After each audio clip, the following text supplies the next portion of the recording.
Hi students, ഇനി നമുക്ക് ഇന്നലെ കഴിഞ്ഞ ക്ലാസ്സിൽ എടുത്തതിൻ്റെ ബാക്കി നോക്കാം. അപ്പം നമ്മൾ അമോണിയം ക്ലോറൈഡിൻ്റെ ഡിസോസിയേഷൻ റിയാക്ഷൻ വെച്ചിട്ടാണ് ഇന്നത്തെ ക്ലാസ് തുടങ്ങുന്നത്. അമോണിയം ക്ലോറൈഡ് ആണ്. Ammonium chloride, the formula is NH4Cl. നമ്മൾ എന്താ ചെയ്യുന്നത്? We are take some amount of ammonium chloride in a boiling tube and heat it. നമ്മൾ ബോയിലിംഗ് ട്യൂബിൽ കുറച്ച് അമോണിയം ക്ലോറൈഡ് എന്ന് പറഞ്ഞാൽ ജസ്റ്റ് ഒരു കളർലെസ് സോൾട്ട് ആണ്. ആ സാൾട്ടിനെ നമ്മൾ എടുത്തൊന്ന് ഹീറ്റ് ചെയ്യുന്നു. അപ്പോൾ ഹീറ്റ് ചെയ്യുന്ന സമയത്ത് നമുക്ക് ഈ അമോണിയയുടെ സ്മെല്ല്, ഒരു പഞ്ചൻ സ്മെല്ല് ഇങ്ങനെ വരാൻ തുടങ്ങും. അപ്പം ഉറപ്പാണ് yes there is a presence of ammonia while heating NH4Cl chloride.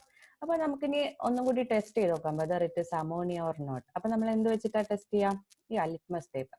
അപ്പോൾ നമ്മൾ ആദ്യം റെഡ് ലിറ്റ്മസ് പേപ്പർ വെച്ച് നോക്കി. റെഡ് ലിറ്റ്മസ് പേപ്പർ വെച്ച് നോക്കിയ സമയത്ത് എന്താണ്? Red colour changes to blue. അപ്പം നമുക്ക് മനസ്സിലാവും യെസ്, ആ വന്നത് അമോണിയ തന്നെയാണ്, ബേസിക് സ്വഭാവമുള്ള സാധനം തന്നെയാണ് വന്നത്. പക്ഷേ കുറച്ചും കൂടി സമയം നമ്മൾ ഹീറ്റിംഗ് കണ്ടിന്യൂസ് ആയിട്ട് ചെയ്ത് പിന്നെ നമ്മളൊരു റെഡ് ലിറ്റ്മസ് പേപ്പർ വെച്ച് അതിൽ കളർ ചേഞ്ച് ഒന്നും ഉണ്ടാവില്ല. നേരെ മറിച്ച് ഒരു ബ്ലൂ ലിറ്റ്മസ് പേപ്പർ വെക്കുന്ന സമയത്ത് ആ ബ്ലൂ ലിറ്റ്മസ് പേപ്പർ എന്തായിട്ടുണ്ടാകും? റെഡ് കളറായിട്ട് മാറിയിട്ടുണ്ടാവും. അപ്പം അവിടെ ആസിഡ് സ്വഭാവമുള്ള വേറെ ഏതോ ഒരു സബ്സ്റ്റൻസും കൂടി ഉണ്ടായിട്ടുണ്ട്. അപ്പം ആക്ച്വലി അവിടെ നടക്കുന്നത് എന്താണെന്ന് വെച്ചാൽ അമോണിയം ക്ലോറൈഡിന്റെ ഡിസോസിയേഷൻ ആണ് when we are heating the ammonium chloride NH4Cl. So ammonium ക്ലോറൈഡിനെ ഹീറ്റ് ചെയ്യുന്ന സമയത്ത് എന്തൊക്കെ പ്രൊഡക്റ്റ് ആണ് ഉണ്ടാവുക? അമോണിയ ഗ്യാസ് ഉണ്ടാകും, NH3 അമോണിയ ഉണ്ടാകും, അതേപോലെ തന്നെ HCl, ഓക്കെ, ഹൈഡ്രോക്ലോറിക് ആസിഡുമായിട്ട് അത് എന്ത് ചെയ്യും? ഡിസോസിയേറ്റ് ചെയ്ത് പോവുകയാണ് ചെയ്യാം. Okay, so NH3 plus HCl. This is the reaction taking place when heating the NH4Cl. So this is the equation for dissociation of ammonium chloride. അപ്പോൾ അമോണിയം ക്ലോറൈഡിനെ നമ്മൾ ഹീറ്റ് ചെയ്യുന്ന സമയത്ത് അത് അമോണിയ ആയിട്ടും HCl ആയിട്ടും എന്താണ്? ഡിസോസിയേറ്റ് ചെയ്ത് പോകും. ഇനി നിങ്ങളുടെ ടെക്സ്റ്റിൽ പേജ് നമ്പർ 83 ഇങ്ങനെ ഒരു എക്സ്പെരിമെന്റ് കാണാൻ പറ്റും. അപ്പം ഇവിടെ നമ്മൾ എടുത്തിട്ടിരിക്കുന്നത് this is a glass tube ആണ്. ഓക്കെ, ആദ്യം ഒരു ഗ്ലാസ് ട്യൂബ് എടുത്തു. എന്നിട്ട് ആദ്യം അതിന്റെ ഒരു സൈഡിൽ നമ്മൾ എന്ത് ചെയ്തു? HCl ഡിപ്പ് ചെയ്തിട്ടുള്ള ഒരു കോട്ടന്റെ പീസ് നമ്മൾ ആ ഗ്ലാസ് ട്യൂബിന്റെ ഉള്ളിൽ വെച്ചു. മറ്റേ സൈഡിൽ അമോണിയ സൊല്യൂഷനിൽ ഡിപ്പ് ചെയ്തിട്ടുള്ള ഒരു കോട്ടന്റെ പീസ് നമ്മൾ വെച്ചു. എന്നിട്ടത് നമ്മൾ കോർക്ക് കൊണ്ട് രണ്ട് സൈഡും ടൈറ്റ് ആയിട്ട് നമ്മൾ അടച്ചു. കുറച്ച് സമയം കഴിയുമ്പം നിങ്ങൾക്ക് ഇതിന്റെ ഉള്ളിൽ ഒരു വൈറ്റ് ഫ്യൂം, നല്ല ഡെൻസ് ഫ്യൂം ഇങ്ങനെ ഫോം ചെയ്യുന്നത് കാണാം. I will show a video of that experiment. This one. Okay, so this is a experimental setup. നിങ്ങൾക്ക് കാണാൻ പറ്റും, കണ്ടോ? This is a glass tube ഉണ്ട്. നമ്മൾ ഒരു സൈഡിൽ എന്താണ് HCl ഡിപ്പ് ചെയ്തിട്ടുള്ള കോട്ടൺ വെച്ചിട്ടുണ്ട്, മറ്റേ സൈഡിൽ NH3 ഡിപ്പ് ചെയ്തിട്ടുള്ള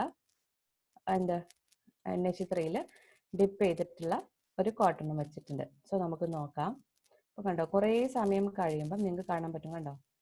ഇവിടെ കണ്ടോ, ഒരു ഫ്യൂം ഇങ്ങനെ ഫോം ചെയ്യാൻ തുടങ്ങും. അതായത് ഇവിടുന്ന് HCl, ഈ കോട്ടണിന് HClന്റെ വേപ്പേഴ്സ് ഇങ്ങനെ വരും, ഇവിടുന്ന് എന്താണ് NH3ന്റെ വേപ്പേഴ്സ് ഇങ്ങനെ വരും. സോ ആ HClന്റെയും NH3യുടെയും വേപ്പേഴ്സ് റിയാക്ട് ചെയ്തിട്ടാണ് അങ്ങനെ ഒരു ഫ്യൂം ഫോർമേഷൻ, വൈറ്റ് ഫ്യൂമിന്റെ ഫോർമേഷൻ ഉണ്ടാവുന്നത്. So actually what is this white fume? എന്താണ് ഇവിടെ ഫോം ചെയ്തിട്ടുണ്ടാവുക? NH3 and HCl react together to form NH4Cl, ammonium chloride. Okay, അപ്പം നമ്മൾ ഇവിടെ കണ്ടത് കണ്ടോ, HClഉം NH3 നമ്മൾ റിയാക്ട് ചെയ്ത സമയത്ത് നമുക്ക് ഇവിടെ എന്ത് കിട്ടി? വൈറ്റ് ഫ്യൂംസ് ഓഫ് അമോണിയം ക്ലോറൈഡും കിട്ടി. അപ്പം HClഉം NH3യും കൂടി കമ്പൈൻ ചെയ്താൽ നമുക്ക് എന്ത് കിട്ടും? അമോണിയം ക്ലോറൈഡ് കിട്ടും. അതേസമയം അമോണിയം ക്ലോറൈഡ് ഡിസോസിയേറ്റ് ചെയ്താലും നമുക്ക് എന്ത് കിട്ടും? HClഉം അമോണിയയും കിട്ടും, അല്ലേ? സോ നമുക്ക് എന്താണ്, രണ്ടെണ്ണം റിയാക്ട് ചെയ്തിട്ട് നമുക്കൊരു പ്രോഡക്റ്റ് ഉണ്ടാക്കാം. ആ പ്രോഡക്റ്റിനെ ഡിസോസിയേറ്റ് ചെയ്താൽ എന്ത് തന്നെ കിട്ടും? നമുക്ക് ആ പ്രോഡക്റ്റ് തന്നെ കിട്ടും. So such reactions are called reversible reaction. These are chemical reactions. So it's a reversible chemical reaction. Reversible, അതായത് നമുക്ക് എന്താണ്, രണ്ട് സൈഡിലേക്ക് ഉണ്ട്, അല്ലേ? അതായത് for example the equation is നമുക്ക് ഇങ്ങനെ എഴുതാം, NH3. ഇപ്പം ഈ ഒരു എക്സ്പെരിമെന്റിന്റെ ഇക്വേഷൻ നമുക്ക് എങ്ങനെ എഴുതാൻ പറ്റും?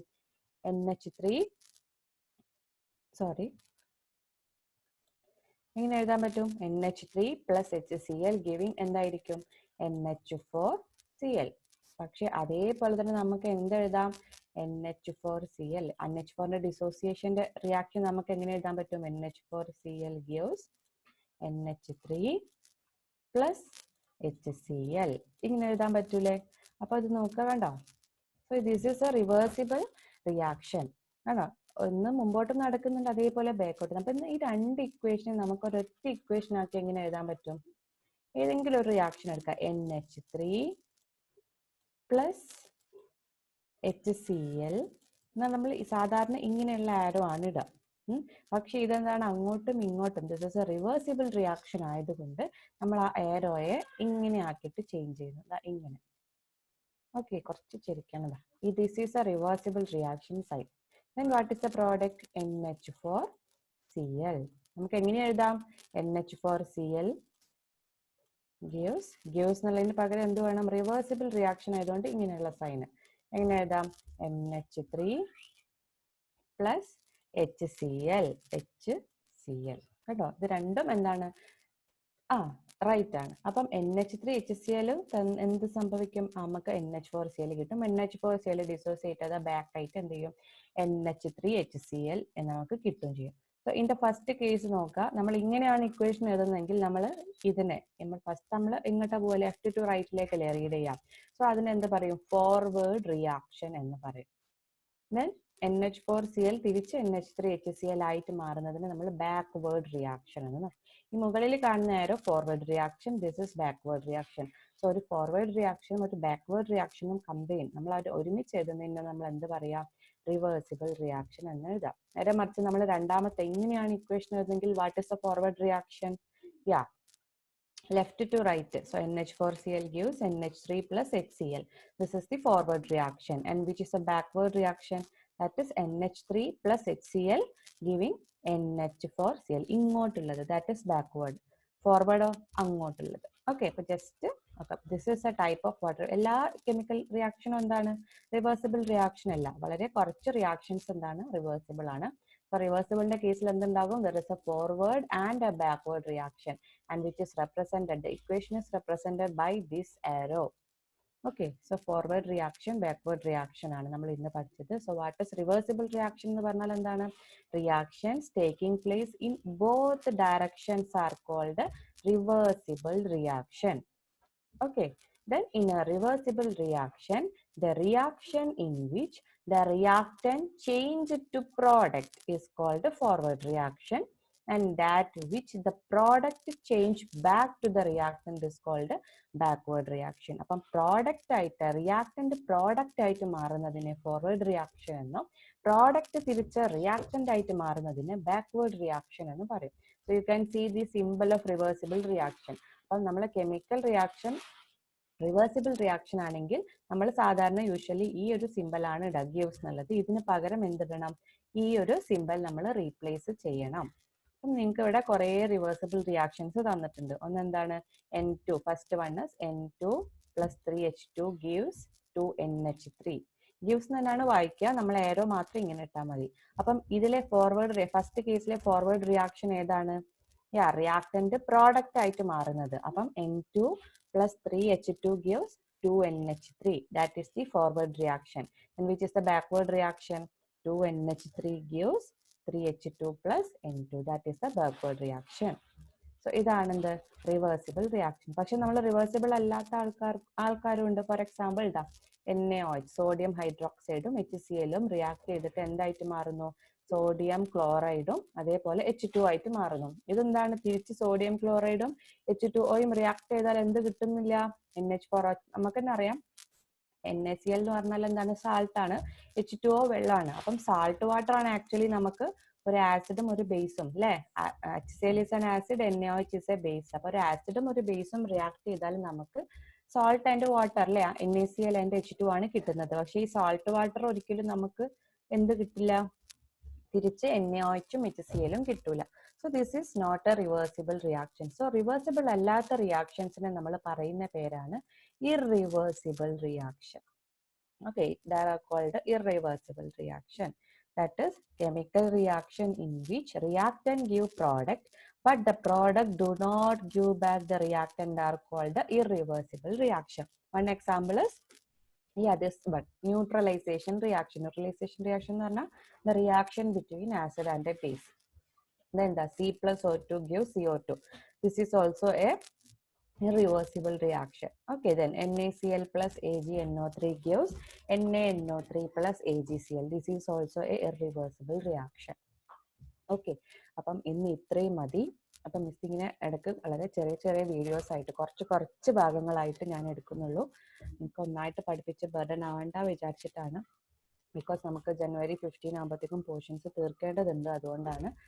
അപ്പം ഇത്രയും കാര്യങ്ങൾ നന്നായിട്ട് വായിക്കുക. കാരണം ഈ റിവേഴ്സിബിൾ റിയാക്ഷൻ നിങ്ങൾക്ക് മനസ്സിലായാലേ നമുക്കിനി അടുത്ത പഠിക്കാനുള്ള കെമിക്കൽ ഇക്വിലിബ്രിയം നിങ്ങൾക്ക് നന്നായിട്ട് മനസ്സിലാവുള്ളൂ. അപ്പം ക്ലാസ് കണ്ടിട്ടില്ലെങ്കിൽ പിന്നെയും റിപ്പീറ്റ് ചെയ്ത് കാണാം. എന്തെങ്കിലും ഡൗട്ട് ഉണ്ടെങ്കിൽ മിസ്സിനോട് ചോദിക്കാം. അപ്പൊ നമ്മൾ ഇന്ന് അടുത്തത് എന്താണ്? About reversible reaction. So what is reversible reaction? The reaction taking place in both direction are called reversible reaction. അങ്ങോട്ടും ഇങ്ങോട്ടും എന്തെടുക്കും നമുക്ക് കിട്ടില്ലേ പ്രോഡക്റ്റ്. നമുക്കറിയാം ഒരു കെമിക്കൽ റിയാക്ഷനിൽ റിയാക്ടൻസ് ഉണ്ടാകും. അതിൽ പങ്കെടുക്കുന്ന ആളെ നമ്മൾ റിയാക്ടന്റ് എന്ന് പറയും. നമുക്ക് ആ റിയാക്ഷന്റെ ഫലമായിട്ട് കിട്ടുന്ന ആളെ പ്രോഡക്റ്റ് എന്ന് പറയും. അപ്പം റിയാക്ടന്റ് റിയാക്ട് ചെയ്തിട്ട് നമുക്ക് പ്രോഡക്റ്റും കിട്ടും. ആ പ്രോഡക്റ്റിന് നമ്മൾ വേറെ എന്തെങ്കിലും ചെയ്താൽ നമുക്ക് റിയാക്ടന്റും കിട്ടുന്നുണ്ടെങ്കിൽ such reactions are called reversible reactions. ഒരു റിവേഴ്സിബിൾ റിയാക്ഷനിൽ ഫോർവേഡ് റിയാക്ഷൻ ഉണ്ടാകും, ബാക്ക്വേർഡ് റിയാക്ഷൻ ഉണ്ടാകും. ഫോർവേഡ് റിയാക്ഷൻ എന്ന് പറഞ്ഞാൽ റിയാക്ടന്റ് ചേഞ്ച് ടു പ്രോഡക്റ്റ് സ്റ്റെപ്പാണ് forward reaction. Then backward reaction എന്ന് പറഞ്ഞാൽ the product change back to reactant is called backward reaction. അപ്പോൾ രണ്ട് എക്സാമ്പിൾ റിവേഴ്സിബിൾ റിയാക്ഷനിൽ രണ്ട് എക്സാമ്പിൾ നിങ്ങൾ പഠിക്കണം. നിങ്ങൾ സ്ഥിരമായിട്ട് കേൾക്കുന്ന what is this actually N2 plus 3H2 gives 20. This is the Haber process equation. Actually നമ്മൾ പറഞ്ഞിട്ടുണ്ട് നൈട്രജനും ഹൈഡ്രജനും 1:3 റേഷ്യോയിലാണ് റിയാക്ട് ചെയ്യാന്നുള്ളത്. So this is the Haber process step. Okay, so this is one example. പിന്നെ നമ്മൾ നേരത്തെ നമ്മൾ എക്സ്പെരിമെന്റ് ഒക്കെ ചെയ്തിട്ടുള്ള അമോണിയ ആൻഡ് HCl-ന്റെ റിയാക്ഷൻ. ഓക്കെ, ദെൻ റിവേഴ്സിബിൾ അല്ലാത്ത റിയാക്ഷൻസിനെ നമ്മൾ പറയും ഇറിവേഴ്സിബിൾ റിയാക്ഷൻസും എന്ന് പറയും. അപ്പം ടെക്സ്റ്റിൽ ഇത്രയും ഭാഗം വായിച്ചിട്ട് ടെക്സ്റ്റിലെ ക്വസ്റ്റ്യൻസിൽ ഫില്ല് ചെയ്യാനുള്ള ഭാഗങ്ങളൊക്കെ നിങ്ങൾ എന്ത് ചെയ്യണം? ഫില്ല് ചെയ്യണം. Okay, thank you.